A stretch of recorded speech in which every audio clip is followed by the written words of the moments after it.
Bueno, el día de hoy vamos a hablar sobre el respaldo de Dios. ¿Quién necesita el respaldo de Dios en su vida? Dios, ¿verdad? Cuando hablamos de respaldo es cuando uno se siente fuerte, se siente seguro, se siente que donde va a ir uno va a ir bien representado, va a ir bien acompañado.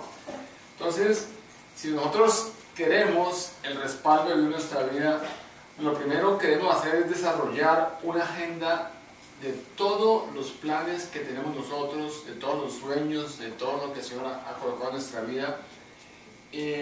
Porque si de verdad nosotros deseamos alcanzar los planes trazados para nuestra vida, tenemos que presentárselos a Dios y colocárselos en sus manos. Lo primero que debemos de tener en cuenta es que debemos decidirnos a depender 100% de Dios. El Señor nos lo dijo, ¿se acuerdan? Cuando dice, separados de mí, nada puedes hacer. Y es verdad, nosotros separados de Dios, nada podemos hacer. Si nosotros nos unimos, si nos aferramos, si nos cogemos de la fuente, de la fuente que nos da vida, todo lo que nosotros hagamos en su nombre va a ser de bendición. Entonces, el respaldo de Dios en nuestra vida es muy importante.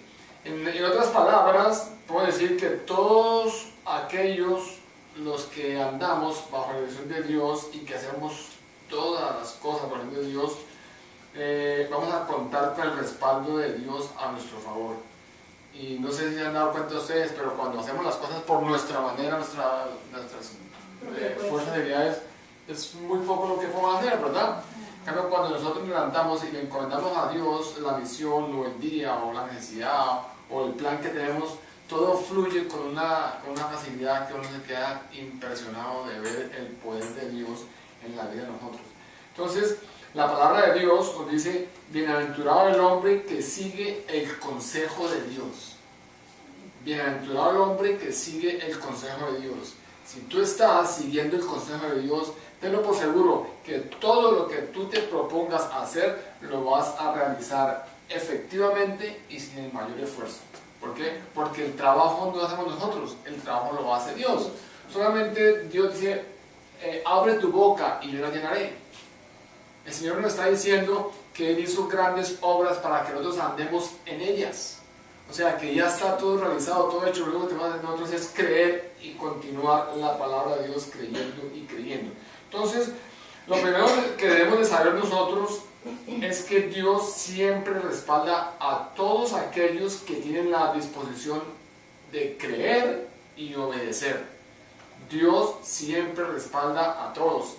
Dios siempre nos respalda a todos los que tenemos el corazón dispuesto primeramente a creer y luego a obedecer su palabra.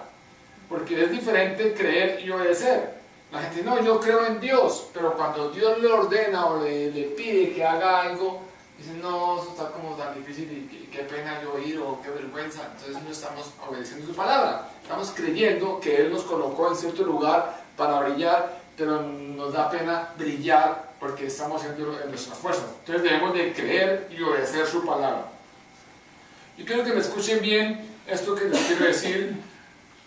El Señor, o sea, no importa la edad, no importa las circunstancias, no importa el lugar o no importa el tiempo en que nos encontremos. Lo importante aquí es creerle a Dios y obedecer su palabra así como lo hizo Abraham. ¿Por qué digo que no importa la edad, ni el tiempo, ni el lugar? Porque muchas veces la gente dice, no, yo ya esta edad que tengo yo qué puedo hacer, yo ya no tengo fuerzas, ya el Señor no creo que me use. Y mucha gente dice, no, pero es que en estos tiempos está tan pesado, tan difícil. Entonces no importa, hermanos, ni la edad, ni las circunstancias, ni el lugar, ni el tiempo donde tú te encuentres. Lo que importa aquí es que tenemos que creerle a Dios y obedecer su palabra, así como lo hizo nuestro padre Abraham, ¿verdad? Pero ahí está el punto. La cuestión es que para creer y obedecer a Dios es necesario e indispensable hacer algo que algunos no estamos o no están dispuestos a hacer. ¿Saben qué? A dedicar tiempo a estudiar, a dedicar tiempo a meditar la palabra de Dios. Muchas veces todos queremos que Dios se manifieste en nuestras vidas, que nos apoye, que nos respalda, que nos haga el milagro, que nos sane, que nos prueba, que queremos que nuestra vida sea una bendición. Pero no tenemos ni siquiera 5 o 10 minutos diarios para dedicarle a Dios, para buscar su palabra, para leer su palabra, para escuchar su palabra. Y si nosotros no buscamos de Dios ni de su palabra, no vamos a poder avanzar en nuestra vida. Vamos a quedarnos siempre estáticos como estamos. Entonces, es indispensable, hermanos, que nosotros saquemos tiempo, dediquemos tiempo a meditar y al estudio de su palabra. No solamente es leerla, sino es escudriñarla, es meditar en su palabra. ¿Qué quiso escribir este escritor en su tiempo? Para ellos, ¿qué era lo que quería decir? Pero, ¿qué quiere decirme hoy a mí el Espíritu Santo de Dios? Entonces, necesitamos sacar tiempo para meditar en su palabra. Necesitamos sacar tiempo para estudiar la Biblia. Esto lo hemos dicho y lo hemos repetido muchas veces. Esto lo enseña la palabra de Dios, que dediquemos tiempo a la meditación, al estudio bíblico, ¿verdad? Muchas veces lo hemos repetido aquí del púlpito. Hermanos, saquemos tiempo, leamos la palabra, dediquemos tiempo a Dios, busquemos a Dios, escudriñemos su Biblia, aprendamos la Biblia, que la Biblia nos quede en el corazón. Lo hemos dicho. La palabra de Dios nos dice siempre que estemos buscando, la palabra de Dios dice que estemos leyendo, la palabra dice que nos metamos en su palabra, que busquemos los tesoros escondidos que hay ahí, que son muchos los tesoros que hay escondidos. ¿Para qué? Para nosotros. Entonces, esto lo hemos dicho muchas veces, desde aquí, desde la Biblia, todo, muchas veces lo es eso, pero es difícil que nosotros saquemos tiempo, porque siempre tenemos tiempo para todo, pero menos para dedicarle a Dios. Decimos, no, tengo tantas cosas que hacer hoy que no voy a poder orar. Tengo tantas cosas que hacer hoy que no me queda tiempo de la Biblia. Hermanos, alguien decía, tengo tantas cosas que hacer hoy que primero voy a orar para que el Señor me guíe. Primero voy a dar la palabra para que Dios me oriente. Y es necesario nosotros levantarnos cada mañana. Si tienes muchas cosas que hacer, levántate 5 minutos antes. Colócale a Dios en sus manos lo que vas a hacer. Colócale a Dios en sus manos sus días, sus pensamientos, sus planes. Y entonces Dios va a comenzar a actuar, hermano. La única manera de nosotros saber qué es lo que Dios nos está demandando de nosotros, y además, cuando hacemos nosotros esto de pasar tiempo en su palabra, vamos a tener la convicción y revelación sobrenatural de toda su palabra. La única manera de yo conocer la palabra de Dios, la única manera de yo poder entender lo que Dios me está hablando, lo que me está diciendo, es como leyendo su palabra, metiéndome con Dios. Porque yo no puedo escuchar lo que Dios me está hablando, o lo que Dios me quiere decir, o realizar lo que Dios me ha encomendado si ni siquiera estoy en contacto con Él. ¿Cómo pretendo yo escuchar lo que Dios me quiere decir si no le busco, si no leo su palabra, si no me meto con Él, si no estoy ahí llegando a eso? Entonces, la única manera en que debo tener convicción y la revelación sobrenatural, digo sobrenatural porque la palabra de Dios no es natural, es sobrenatural. La única manera que tú vas a tener convicción que la palabra de Dios es viva y real es cuando nosotros nos metemos a buscar su palabra, cuando tenemos el contenido, cuando nos buscamos, cuando escudriñamos su palabra. Hermanos, y es increíble que uno de los resultados de cuando nosotros estamos con el Señor es que nuestros sentimientos se hacen sensibles a las necesidades de los demás. Es increíble, pero eso es uno nada más de los resultados. Tus sentimientos se hacen sensibles a la necesidad de tu hermano, a la necesidad de la iglesia, a la necesidad de tu país. Entonces es necesario, hermanos, que nosotros nos metamos en la palabra de Dios. Tengan en cuenta que todos los cristianos tenemos una misión asignada por el Señor, ¿verdad? Todos sabemos eso. Tú, yo, todos los cristianos tenemos una misión asignada por el Señor, la cual al mismo tiempo se convierte en una enorme responsabilidad, porque Dios te ha dado a ti una asignación, pero es una responsabilidad que tú tienes frente al Señor de realizarla, ¿verdad? Pero hermanos, esta responsabilidad se manifiesta en un privilegio inmerecido. ¿Por qué digo esto? Porque la verdad es que servirle a Dios o poder hacer su voluntad es un privilegio que no nos merecemos. Cuando el Señor te llama a ti a servirle, cuando Dios te coloca a ti en un lugar para que tú brilles, es un privilegio que no nos merecemos. Yo quiero que entendamos eso. Ser cristianos, tener a Cristo en nuestro corazón, es un privilegio que no todo el mundo tiene, pero es un privilegio que no nos merecemos. No soy cristiano, ni Dios está en mi corazón porque yo soy bueno, porque yo soy inteligente, porque yo he estudiado, porque tengo capacidades. No, es un privilegio que nosotros no nos merecemos. Todos estamos llevados a llevar a cabo, ¿qué? La gran, ¿qué? Comisión. Todos. No hay excepción. Mucha gente dice, no, es que eso es para los pastores, es para los misioneros, para los evangelistas, para los líderes. No, todos estamos encargados y estamos llamados a llevar a cabo la gran comisión. Yo quiero que partamos de ese punto. Tú tienes un llamado, tú tienes una misión, tú tienes ya un plan, un proyecto específico que Dios ha colocado para que tú lo realices. Miremos lo que dice Hechos 13:47. Hechos 13:47 nos dice, porque así nos ha mandado el Señor diciendo, te he puesto para luz de los gentiles, a fin de que seas para salvación hasta lo último de ¿qué? De la tierra. Voy a repetirlo para que lo escuchemos bien. Porque así nos ha mandado el Señor diciendo, te he puesto para luz de los gentiles, a fin de que seas para salvación hasta lo último de la tierra. O sea que tenemos trabajito, ¿verdad? No solamente es compartirle a mi amigo, a mi vecino y ya acabe, no, es tener un compromiso de compartir la palabra de Dios para que seamos luz a los gentiles, a fin de que sean salvos hasta lo último de la tierra. O sea que a donde vayamos, tenemos nosotros trabajo. Tenemos trabajo, tenemos que ser luz. Entonces, hermanos, versículos como este nos recuerdan el llamado especial que el Señor nos ha hecho, ¿verdad?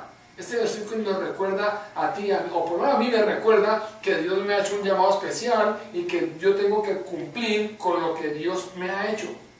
No porque me lo merezca, repito, no porque seamos inteligentes, no porque reunamos las excepciones cualidades, no porque hayamos propiciado nosotros ese llamado, no porque tú hayas hecho algo para recibir el llamado, o porque hayamos conseguido con nuestras propias fuerzas que el Señor nos llame. El apóstol Pablo nos recuerda esto cuando dice en 1 Corintios 1, 26, 29. 1 Corintios 1, 26, 29 es cuando el apóstol Pablo nos recuerda y nos exhorta que todo lo que hemos hecho, que estamos haciendo, que todo lo que Dios ha colocado en nuestras manos, no es porque seamos nosotros los merecedores de tanta bendición. 1 Corintios 1, 26, 29 dice, considerad pues, hermanos, vuestra vocación y ved que no hay muchos sabios según la carne, ni muchos poderosos, ni muchos nobles, sino que lo necio del mundo escogió Dios para avergonzar a los sabios, y lo débil del mundo escogió Dios para avergonzar al fuerte, y lo vil del mundo y lo menospreciado escogió Dios, y lo que no es para deshacer lo que es, a fin que nadie se jacte de su ¿qué? En su presencia.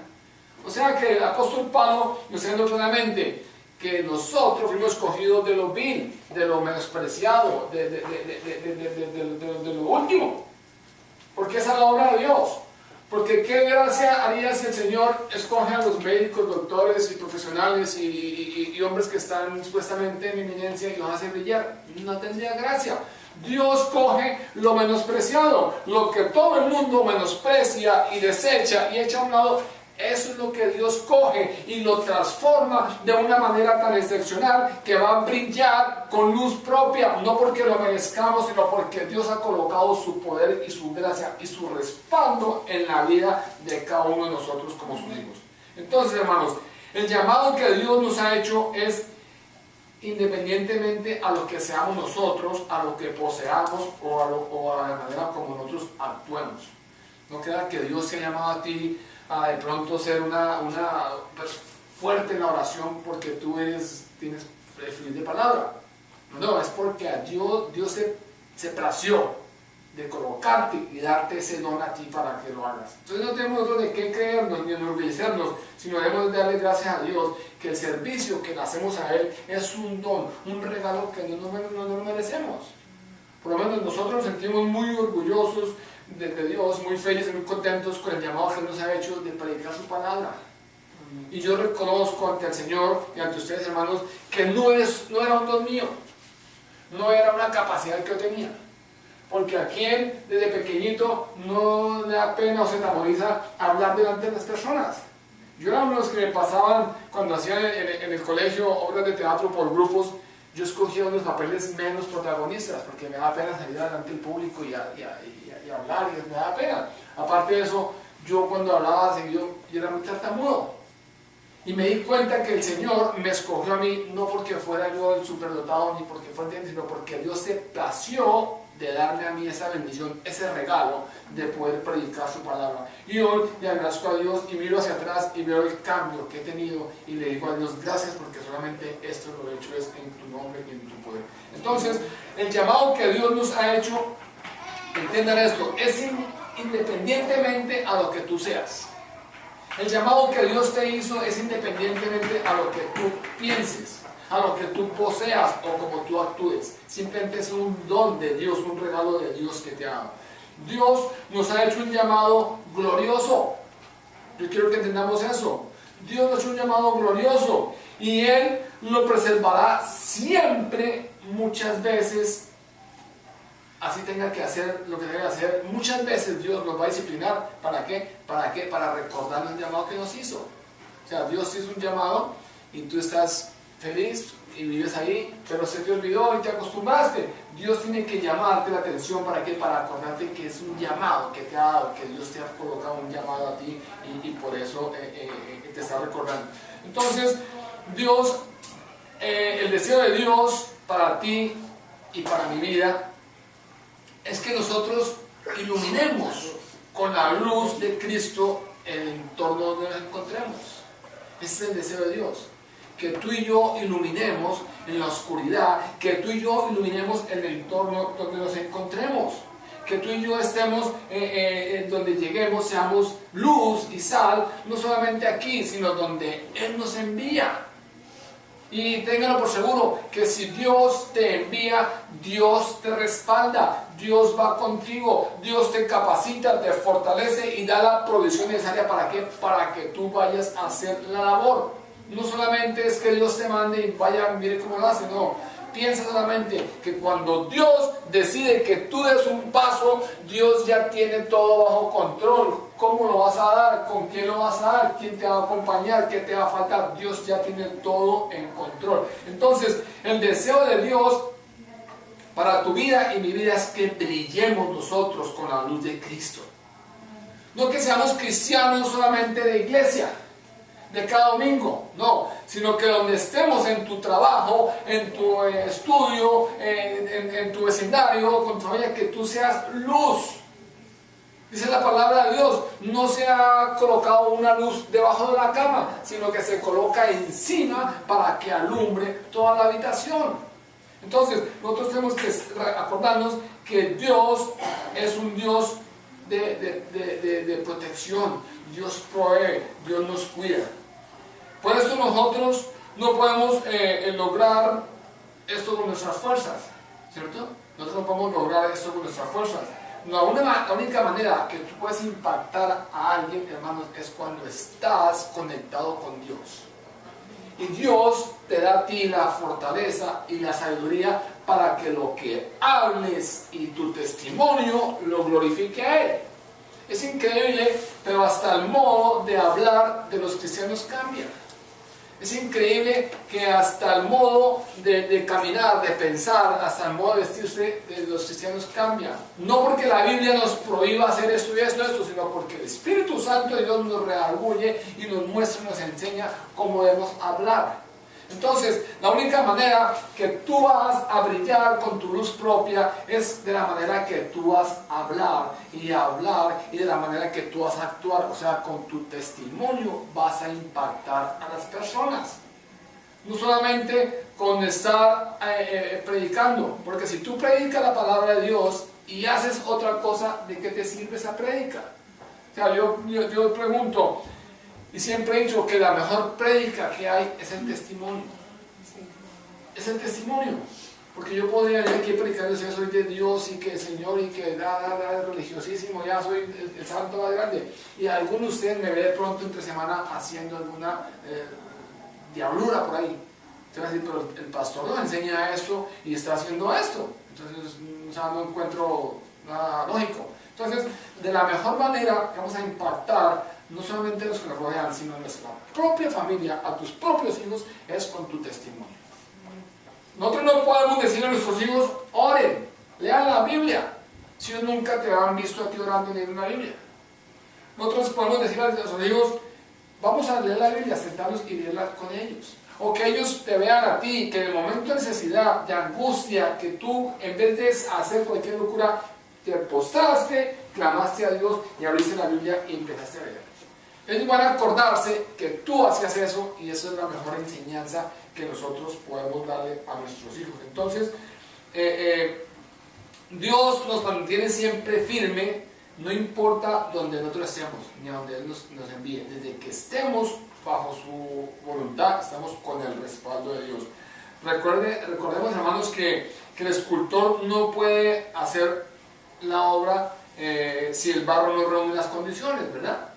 El escultor puede hacer la obra y moldear el barro cuando el barro está en condiciones de hacerla. Y eso pasa en nuestra vida. El Señor puede hacer la obra en nosotros cuando nosotros nos disponemos a creerle y obedecer su palabra. Dios no puede hacer la obra en nosotros cuando nosotros somos incrédulos y desobedientes, porque vamos a andar haciendo todo lo contrario. Entonces, para que el llamado de Dios, para que ese llamado divino que Dios nos ha hecho sea efectivo y cobre valor en la vida de las personas, de nosotros y a los que nosotros nos dirigimos, necesitamos hacer uso de la fe y de la obediencia. Hermanos, es importante. El respaldo de Dios en tu vida se basa en tu fe y en la obediencia que tengas hacia Él. No pretendas tú que Dios te respalde si no le crees. No pretendamos buscar respaldo de Dios si no obedecemos su palabra. Vamos en contra del corriente. Yo no puedo pedirle a Dios, Señor, respáldame y ayúdame si no creo en lo que estoy hablando ni en lo que estoy diciendo. En la Biblia hay muchos ejemplos de hombres y mujeres que creyeron y obedecieron a pesar de circunstancias que estaban todas en contra de ellos, ¿verdad? Veamos, por ejemplo, el caso de Abraham. Abraham fue un hombre que recibió el llamado de Dios a los 75 años y a quien Dios le dijo que fuese a su tierra, que se saliera de su tierra y su parentela y de la casa de su padre y de la casa donde vivía y que él le mostraría, ¿verdad? Todos sabemos qué pasó, que esa palabra de Dios iba acompañada con la condición de que no le dijo para dónde, simplemente eso. Le dijo, vete de tu casa y tu parentela, pero no le dijo para dónde. Yo pregunto, ¿nosotros lo haríamos hoy? ¿Verdad que no? Nosotros antes de salir, no señor, dígame para dónde, qué ruta cojo, sacamos el GPS, lo ponemos, ¿verdad? Pero Abraham, ¿qué hizo? Abraham salió de su tierra y de su parentela sin saber a dónde lo había mandado Dios, sin saber a dónde debería ir a él. Simplemente le dijo, sal de tu casa y de tu parentela. En el libro de Génesis 12, del 1 al 9, nos dicen que la actitud de Abraham tuvo tanto resultado admirable en su vida, que Dios hizo de él una nación que grande. Dios hizo de Abraham una nación grande, un hombre privilegiado y un hombre engrandecido que sería de enorme bendición, no solo para sus contemporáneos, sino para todos sus descendientes. O sea, esa acción de Abraham, de hacerle caso a Dios, de obedecer y de creerle a Dios, a corto y a largo plazo trajo un resultado increíble. Fue el padre de las naciones. Donde este hombre no hubiera obedecido al Señor, no hubiera hecho caso, se ha perdido esa gran bendición de ser el padre de las naciones. Otro ejemplo Estamos viendo los ejemplos porque no importa la edad, el tiempo, el lugar ni el espacio de lo que ocurre cuando Dios hace un llamado. Otro ejemplo es el de Mateo. En el Evangelio de Mateo, el capítulo 9, versículos del 9 al 13, nos relata claramente que Mateo era un hombre despreciable. ¿Por qué? Porque recaudaba impuestos para el imperio romano, ¿verdad? O sea, Mateo no era nada querido entre los judíos. Mateo era un hombre despreciable porque era el que recaudaba los impuestos para el imperio romano. Era despreciable porque se enriquecía a costas del despojo de sus hermanos israelitas. Sin embargo, el Señor Jesús lo llamó para ser uno de ¿qué? De sus apóstoles. Era despreciable, pero Dios no lo despreció. Dios lo llamó a ser uno de sus apóstoles. Hoy yo quiero que sepamos y entendamos que el Señor nos está hablando y nos está recordando por medio de su palabra el privilegioso llamado que nos ha hecho. Tú tienes un llamado, yo tengo un llamado. No tenemos que despreciarlo si vemos que es grande o pequeño. Es un llamado de Dios. Y en las cosas de Dios no hay diferencias. Es igual el pastor, como el que predica, como el que ayuda, como el que enseña, como el que reparte. Es igual. Es un llamado de Dios y es una bendición de Dios hacerlo. Entonces, decíamos que hoy el Señor nos está hablando, nos está recordando, nos está diciendo por medio de su palabra que nosotros tenemos un privilegio de haber sido llamados, de haber sido escogidos por Él. Veamos lo que dice el libro de Isaías 42, versículos 6 al 7. Isaías 42, 6, 7. Dice la palabra de Dios: yo, Jehová, te he llamado en justicia y te sostendré por la mano, te guardaré y te protegeré por pacto al pueblo, por luz de las naciones, para que abra los ojos de los ciegos, para que saques de la casa de los presos y de la casa de prisión a los que moran en ¿qué? En tinieblas. Hermanos, estamos leyendo claramente, estamos entendiendo lo que Dios nos dice aquí. Estamos viendo nosotros el respaldo de Dios en nuestra vida. Está diciendo, yo, Jehová. O sea, Él antes de hablar lo aclara. Yo, Jehová, te he llamado. O sea, que el llamado no fue de San Judas, no, el llamado fue de Jehová, de tu Dios. Y Él dice, yo, Jehová, te he llamado ¿en qué? En justicia. Pero ese llamado de justicia va respaldado con que Él nos sostendrá de la mano. O sea, Él no nos va a llamar y nos va a soltarnos, sino que Él nos va a llevar de la mano. Dice la palabra de Dios, te guardaré y te pondré por pacto al pueblo, por luz de las naciones, para que abra los ojos de los siervos, para que saques de la cárcel a los presos y de las casas de prisión a los que moran en tinieblas. Hermanos, qué bendición nos ha dado Dios, ¿verdad? ¿Se dan cuenta ese llamado del Señor? ¿Se dan cuenta que es inmerecido? Pero se dan cuenta que ese llamado tiene una responsabilidad. Nosotros tenemos que responderle a Dios por lo que ha colocado en nuestras manos. Ahora, la pregunta es, ¿cómo tener el respaldo sobrenatural de Dios en nuestra vida? Porque muy bonito, pastor, la Biblia dice que sí, pero ¿cómo hacemos para tener respaldo? Entonces, yo quiero que me acompañen, hermanos, a 2 de Crónicas 17, del 3 al 6, y ahí vamos a ver lo que nos enseña el ejemplo del rey Josafat. 2 de Crónicas 17, 3, 6. 17, 2 de Crónicas 17, 3, del 3 al 6.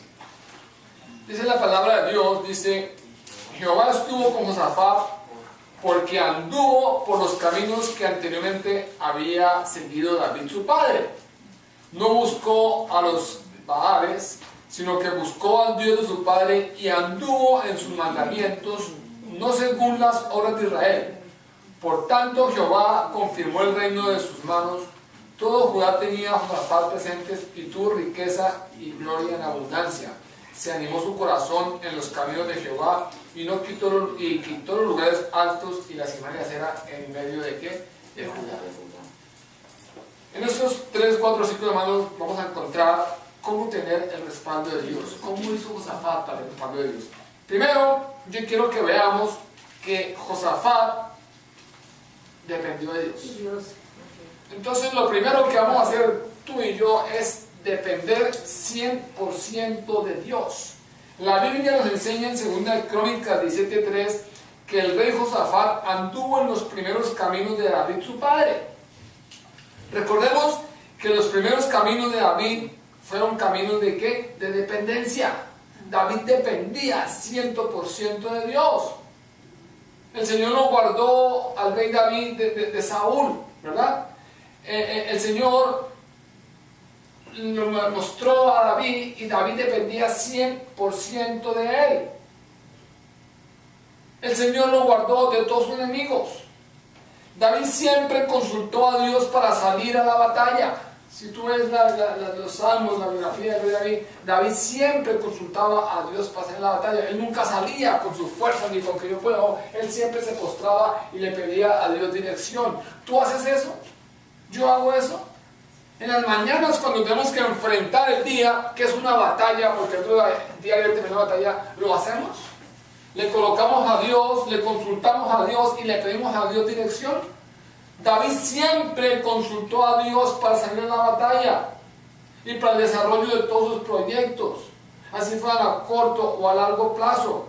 Y por eso fue que David contó con el respaldo sobrenatural de Dios. Entonces, lo primero por lo que nosotros vamos a decidirnos es ¿a qué? A depender de Dios. Tenemos que primero aprender a depender de Dios. Segundo, vamos a desarrollar una comunión con Dios. Para depender de Dios tenemos que desarrollar una comunión, una amistad, una relación con Dios. Es fundamental que nosotros busquemos a Dios, que busquemos la comunión con el Señor. Esto debe ser nuestro estilo de vida. O sea, tu estilo de vida debe ser que está relacionado con Dios. Te debe hacer falta, es una necesidad estar buscando a Dios. Así como cuando nos levantamos todos los días a desayunar, que ya es una necesidad, una costumbre, así debe ser nuestra relación con Dios, nuestra comunión con Dios, que se convierta en nosotros como nuestro estilo de vida. La Biblia nos dice en 2 de Crónicas 17:4, dice, sino que buscó al Dios de su Padre. Entonces, la expresión de buscó al Dios de su Padre nos hace recordar la gran responsabilidad que tenemos nosotros con nuestros hijos y nuestra familia, que no solamente debemos transmitir el conocimiento bíblico, sino que debemos ser ejemplos vivos que alimenten y que impacten sus vidas. No solamente de palabras, sino ser elementos que impacten sus vidas. Debemos de darle ejemplos a ellos.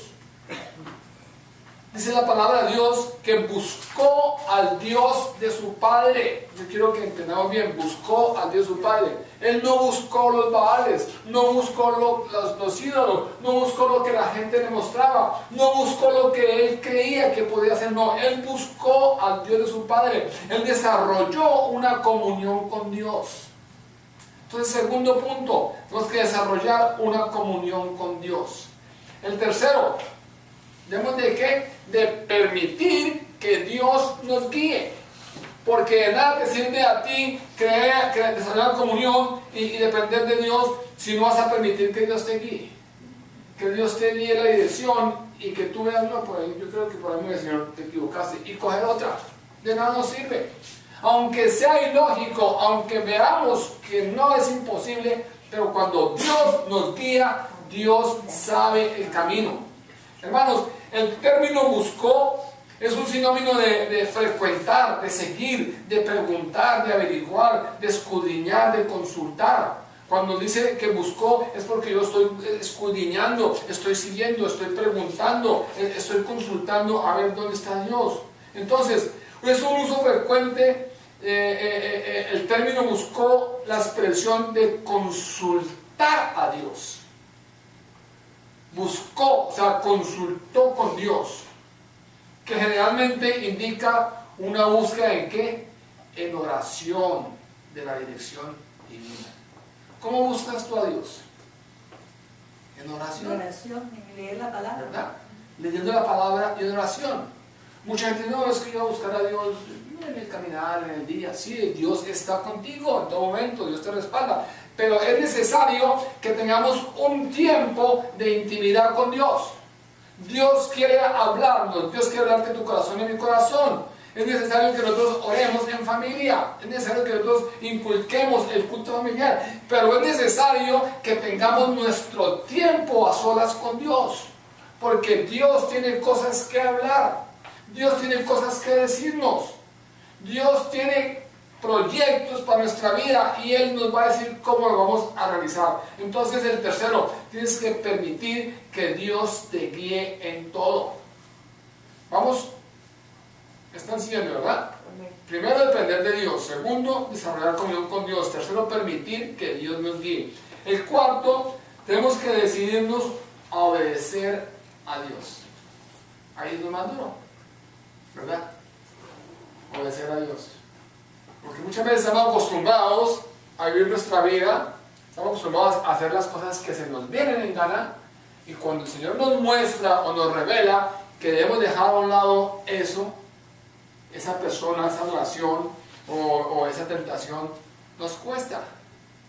Y decimos, Señor, te pido que te encargues de todo esto, pero déjame este problema que yo no sé manejar. Yo como que lo sé manejar. Y estamos equivocados, porque nosotros tenemos de decidirnos a obedecer a Dios en todo.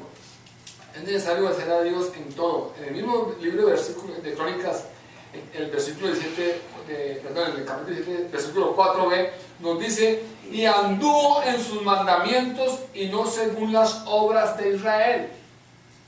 Él anduvo en los mandamientos de Dios y no en las obras de Israel. O sea, él no estuvo, él no culturizó la palabra de Dios, como nos pasa a nosotros hoy en día. La palabra de Dios hoy está culturizada. Según la cultura donde estamos, hacemos la palabra de Dios. Y la palabra de Dios no puede ser culturizada. La palabra de Dios es el sí y el amén. Y no cambiaremos ni una tilde de su palabra. No importa que estemos en Estados Unidos y como en Estados Unidos hacemos tal cosa y la palabra de Dios dice tal cosa, pues sacamos lo que sea la sociedad y acomodamos la palabra a la sociedad. Y la palabra de Dios no puede culturizarse. ¿Por qué creen, hermanos, que los cristianos la mayoría, hoy en día participan de Halloween? Porque es una cultura. La mayoría de los cristianos van a actividades y cosas que la cultura ha puesto, siendo que nuestra palabra de Dios nos dice: no participemos en las obras de la carne ni en las obras de las tinieblas. Entonces, démonos cuenta que él anduvo en los mandamientos y no según las cosas ni las obras de Israel. Recordemos, hermanos, que Adán, el padre Adán, un día frente al árbol del bien y del mal, tuvo una mala decisión. ¿Recuerdan? Sí. Hoy nosotros seguimos enfrentando y estamos frente a ese árbol, en sentido figurado, ¿no? Pues las tentaciones siguen llegando y tenemos que tomar las decisiones correctas. Así como Abraham tuvo la tentación y tomó una mala decisión, así nosotros estamos hoy en día. La tentación está al frente de nosotros. Y tú estás en la disposición de atender la tentación o rechazar la tentación, ¿verdad? Entonces, es necesario que nosotros tengamos en cuenta que tenemos el poder de tomar la decisión correcta. Pero la diferencia está en que el Señor Jesús venció al tentador. Escúchenme bien. El Señor Jesús venció al tentador. Y hoy Cristo vive en nosotros y por Él nosotros podemos vencer esa tentación. La Escritura de Dios dice que Dios es fiel. Fiel es Dios. Y no nos va a dejar ser tentados más de lo que podamos resistir. ¿Me escucharon? Fiel es Dios y no nos va a permitir ser tentados más de lo que podamos resistir, sino que dará también juntamente con la tentación ¿qué? La salida, para que podamos ¿qué? Soportar. Entonces, hermanos, en Jesucristo somos más que vencedores. decidámonos a creer en Dios. Decidámonos nosotros a obedecer a Dios. La quinta dice que todo aquello que Dios aborrece debemos de quitar de nuestra vida. Quitar todo aquello que Dios aborrece. Debemos derribar los ídolos. En el mismo libro que estamos nosotros, el versículo 6 nos dice: y se animó su corazón en los caminos de Jehová, y quitó los lugares altos y las imágenes de acera que en medio de Judá. Debemos de derribar nosotros los ídolos. La frase "se animó en su corazón los caminos de Israel" nos habla de una decisión en lo profundo de nuestro ser. Una decisión que tenemos que nosotros tomar. Debemos de examinarnos a la luz de la palabra de Dios, nuestro corazón, hermanos, y debemos derribar todos aquellos ídolos que quieran compartir el lugar que solo le pertenece a Dios. Es necesario que bajo la lupa de la palabra de Dios, examinemos nuestro corazón y miremos cuál es el ídolo que tenemos nosotros que está queriendo compartir el primer lugar que solo le corresponde ¿a quién? Al Señor. Debemos destacar, hermanos, la última frase de 2 Corintios 17:5. Nos dice: tuvo riquezas y gloria en abundancia, y con todo ello se animó en seguir los caminos del Señor. Es decir, no los abandonó por la abundancia que llegó a su vida. Y eso es lo que nos pasa a nosotros en muchos casos. Estamos caminando con Dios y Dios nos bendice y nos da abundancia, y cuando va a prosperar, ¿y qué hace el ser humano? Se olvida de Dios. Se olvida de Dios, ¿verdad? Se olvida de Dios y comienza a vivir su vida. Pero dice el versículo 5: tuvo riquezas y gloria en abundancia, y con todo ello se animó en seguir los caminos del Señor. Es decir, que no abandonó por la abundancia que le llegó a su vida. Con las bendiciones, algunas veces el cristiano se ocupa tanto, se embolata tanto en ellas, que se olvida de buscar a Dios. Pero aquí vemos que el rey Josafat, lo contrario, él buscó más a Dios. Hermanos, el rey Josafat derribó la idolatría que había en Judá, los lugares altos y las imágenes de acera. Él derribó todo lo que lo apartaba.